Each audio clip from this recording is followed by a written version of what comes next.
Hi, my name is Dr. Tim Anstiss and welcome to this 20-minute webinar on well-being, happiness and learning. I hope you enjoy it.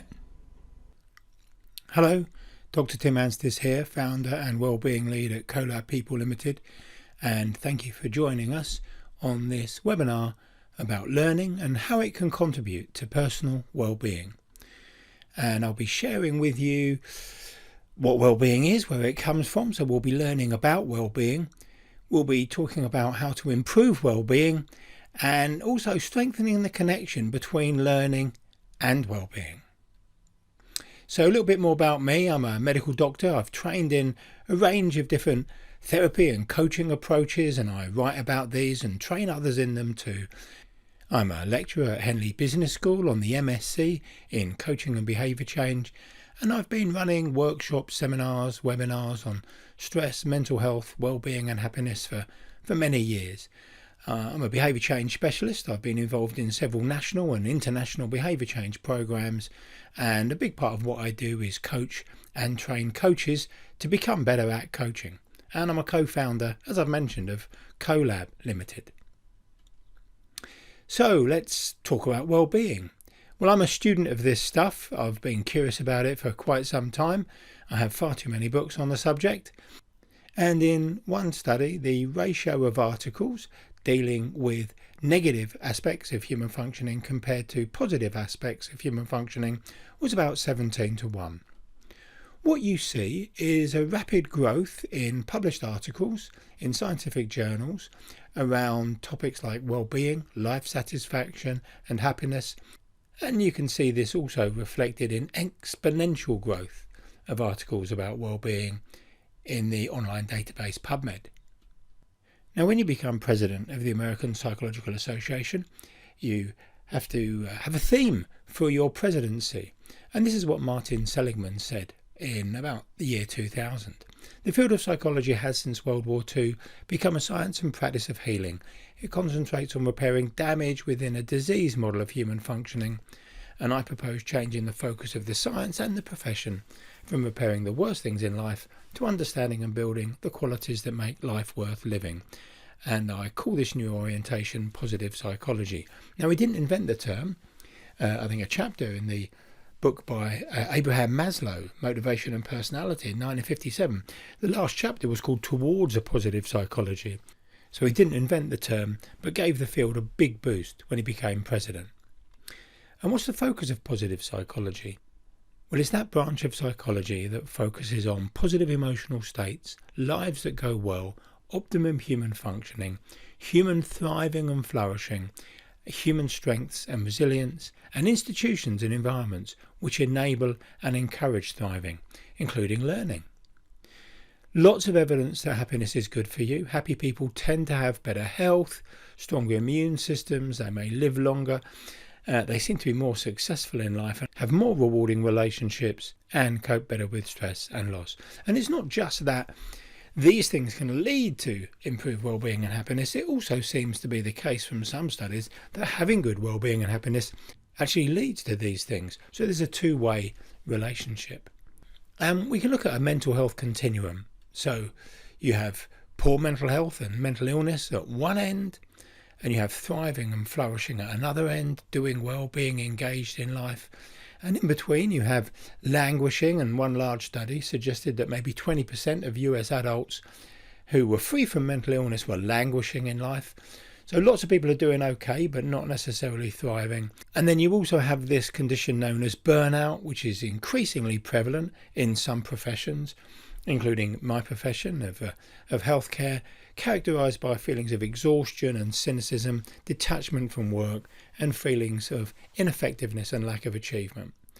And there's good evidence that people who are thriving and flourishing seem to be protected against or reduce risk of mental ill health. And I tend to help people take steps, evidence-based steps, in the direction of moving towards thriving and flourishing. And indeed, we're going to be talking about this on the webinar today. Now, your happiness also benefits other people. So happy people tend to be more kind and helpful, fun to be with, less selfish and more cooperative. And you'll probably know from your experience, happy work teams seem to be more creative, more productive and less costly. And there's research to back that up as well. And of course, you will have noticed that happiness has become mainstream. Makes the front of Time magazine, the BMJ, the Harvard Business Review. There are dedicated scientific journals for positive psychology, textbooks, conferences, and you can do an MSc and degree courses in positive psychology as well. And we've got a much better understanding of how we can measure well-being, just as there are many instruments to measure different states of unhappiness, depression and anxiety, for instance. So we've got an emerging range of different instruments to help us better understand and measure different aspects of psychological health, positive psychology and well-being. So where does well-being come from? Well, a number of studies show that maybe 50% of our happiness levels is related to or explained by our genetics. Our circumstances make a difference, but not as much as people think. So certainly if you were living in a high-rise with an abusive partner and lifts that don't work and there was crime and then you were rehoused, your well-being would improve. But circumstances may contribute perhaps only 10 to 15% towards the variation we have in our happiness levels. But what makes a big difference is our choices. Maybe 35% of variation between human beings in happiness levels is determined by the behaviour, attitudes and thinking patterns, and these are partly under our control. So Seligman's book about 2000, The Authentic Happiness, came up with a formula in which your happiness level was related to your biological set point, your circumstances and volition, your choices and behaviours. Now, I don't know if any of you saw the BBC documentary Making Slough Happy. I was working in Slough at Thames Valley University, saw an advert and said yes, put my hand up, and I became one of the Slough 50. And we signed up to these 10 positive psychology interventions over an 8-week period, and it was made into a 2-part BBC documentary. So that was kind of the state of the art of positive psychology interventions at the time. But we've got a much better understanding now of where well-being comes from and how it can be increased. And it's important to recognise there are 2 different types of well-being. There's well-being as feeling good, sometimes called subjective well-being, and that's made up of relatively frequent positive emotions, the relative absence but not the complete absence of negative emotions, and also an evaluation as to how well your life is going, satisfaction with life overall, as well as satisfaction with different aspects of your life. So if you wish to go about trying to increase subjective well-being, you may wish to learn how to cultivate and increase positive emotions, and there's a range of exercises and activities and things you can do to increase the frequency, intensity and duration of positive emotional states. You may wish to reduce or moderate your experience of negative emotions. I certainly don't want to be without some of these because they're functional. I just don't want them really intense and going on for weeks and weeks and weeks. And there's a range of exercises and activities and skills you can develop to reduce or moderate your experience of negative emotional states. And then there's a number of things you can do to protect and improve your satisfaction with life, including reducing the extent to which you compare yourself to other people and label yourself. But in addition to well-being as feeling good, there's also well-being as doing well. And one definition of this form of well-being is that it's a dynamic state in which you're able to develop your potential, work productively and creatively, build strong positive relationships with others and contribute to your community.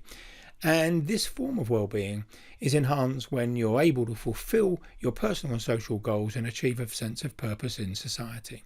And of course the Greeks had a word for it, and the word was eudaimonia, to do with flourishing, thriving and living your best possible life. And these 2 different types of well-being probably mutually reinforce each other. So if you're doing well in life, you're probably going to be feeling okay or feeling good. And if you're feeling good in life, as I've mentioned before, that can contribute to doing well. So sometimes people talk about an upward spiral, just as one bad thing may lead to another. And you may know of people who have gone on a downward spiral, and you might have gone on one yourself. So perhaps it's possible to structure your life and your experiences in such a way that you can create a kind of virtuous or upward spiral. Now, in Seligman's 2010 book, Flourish, he shared his well-being theory, And he sees well-being as actually made up of these 5 pillars: positive emotions, engagement, positive relationships, meaning and accomplishment. And he sees each of these pillars as intrinsically motivating, i.e. done for their own sake rather than necessarily done for another reason. So motivation doesn't just vary in amount, it also varies in type. So perhaps there's a continuum of motivation, intrinsic at one end, extrinsic at the other. And with intrinsic motivation, doing the behaviour is its own reward. So eating, playing, dancing, watching TV, becoming intimate, these are things that are intrinsically motivating. Extrinsically motivated behaviour is where the behaviour is performed for something that comes later after the behaviour's been completed.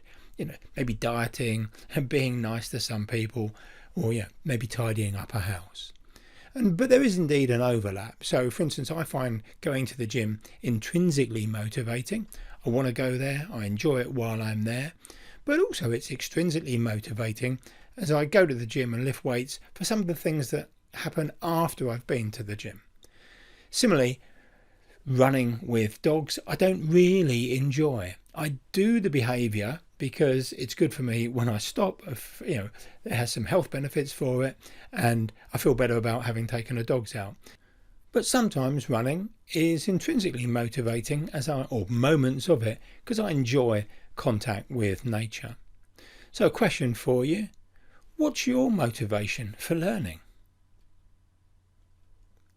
Is it mainly intrinsic, the joy of learning, or is it mainly extrinsic? You're learning for something that comes after learning. Or maybe it depends on what you're learning.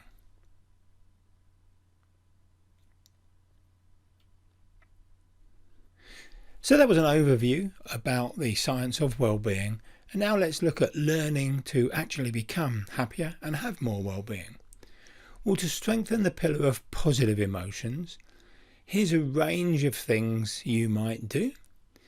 You could, at the end of the day, start to think and reflect on what went well each day, because our brains are kind of wired up to pay attention and notice bad things. Good things happen, but we have to pay attention to them. So the noticing what went well each day exercise seems to bring about a mild positive mood induction. Cultivating gratitude can increase positive emotions, as can increasing contact with nature and friends and pleasant activities, becoming more present in the world, becoming more physically active, and getting lost in an activity or a pastime, which we call a state of flow. In addition, increasing acts of kindness, including being more kind to yourself, learning something new, volunteering, learning to use your strengths more, investing in better sleep, learning to forgive others and yourself, and having a good laugh at least once a day. Those will be my top tips for increasing your experience of positive emotions. Then how might you go about strengthening the pillar of engagement? Once again, you may want to spend more time lost in an activity or pastime, create some art, get back into, or play some sport, get back into a hobby. Again, learning and mastering some kind of new skill, taking more notice of your present environment, maybe watching less TV, becoming more active, using your strengths again. And you can see how there are certain positive psychology interventions or activities which strengthen more than one pillar. And fixing and repairing something can also contribute to feelings of engagement in life, as well as taking on a challenge. Let's talk a little bit about this positive psychological state known as flow. So this is a state when you get immersed in an activity and you lose track of time and you become less self-conscious. And different people get into flow doing different things. What we know is there are certain conditions you can create which increase the probability that you'll get into psychological flow. And those conditions are having a challenging goal, not so difficult you're anxious or give up, not so easy that you're bored.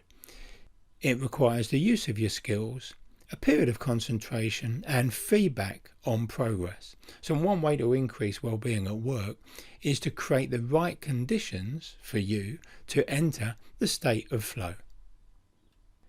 Now, to strengthen the pillar of positive relationships, here are some options.